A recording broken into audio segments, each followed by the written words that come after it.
చౌరస్తకెళ్ళి నారపల్లి వరకు 8 కిలోమీటర్ల పొడవైన 6 లేన్ ఫ్లైఓవర్ 2017లో అగ్రిమెంట్ అయ్యి టెండర్లు పిలిచి 1200 కోట్లతోని ఆ రోజు అగ్రిమెంట్ చేసుకొని పనులు ప్రారంభించడం జరిగింది.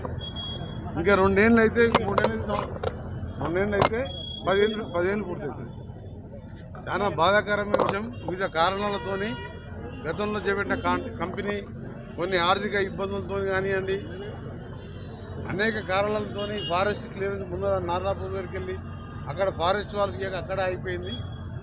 ఎట్టకేలకు మా ప్రభుత్వం వచ్చిన తర్వాత నేను మినిస్టర్ అయిన తర్వాత నాకు పరిచయాలతో గడ్కరీ గారితో ఒప్పించి గతంలో చేపట్టిన కంపెనీ గాయత్రి కన్స్ట్రక్షన్ కంపెనీ ఎన్సీఎల్టీలో ఉండి ఆర్థిక ఇబ్బందులతో కంపెనీ ఉన్నప్పుడు మళ్ళా వేరే ఆర్ఎండ్ కన్స్ట్రక్షన్ వాళ్ళతో మాట్లాడిపించి గడ్కరీ గారి సమక్షంలో ఒక 3 సార్లు సమావేశం ఏర్పాటు చేసి నేను మా అధికారులు మా ప్రిన్సిపల్ సెక్రటరీ గారు ఎస్క్రూ అకౌంట్ ద్వారా వారికి ఆర్ఎండ్ కన్స్ట్రక్షన్ బాపినీటి గారు అనే మంచి కాంట్రాక్టర్కు ఇప్పించి దానికి సంబంధించి మీ ఎమ్మెల్యే గారు కూడా స్థానిక ఎంపీ గారు కూడా ఎప్పుడు కూడా పర్సూ చేస్తూనే ఉన్నారు.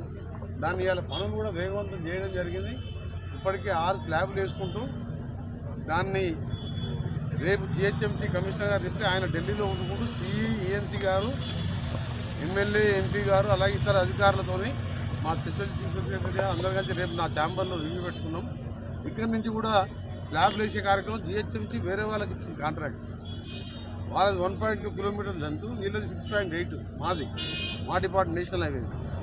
సో రేపు కంబైన్డ్ మీటింగ్ ఏర్పాటు చేయడం జరిగింది. ఒకటే టార్గెట్ పెట్టుకున్నాం. మా కాంట్రాక్టర్కు మా ఇంజనీర్లకు చెప్పడం జరిగింది. గడ్కరీ గారు కూడా ఎప్పుడు కలిసినా ఉప్పల్తిగా కావరా అంటాడు ఆయన. అంత ఇంట్రెస్ట్ చూపిస్తున్నాం.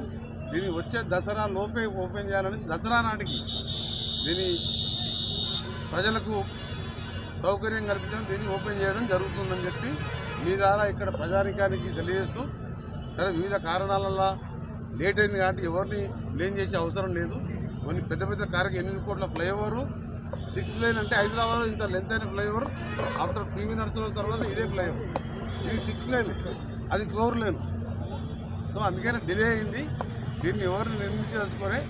నా వంతు మాత్రం మీ ఎమ్మెల్యే ఎంపీలు అక్కడ మా ఆఫీసర్లకు రోజు మాట్లాడుతాను నేను. ఏం ప్రోగ్రెస్, స్లాబ్ ఎప్పుడు ఇస్తున్నారు, ఇంకేమైనా ఇబ్బందులు ఉన్నాయని ఇప్పుడు కూడా అడిగిన కాంట్రాక్ట్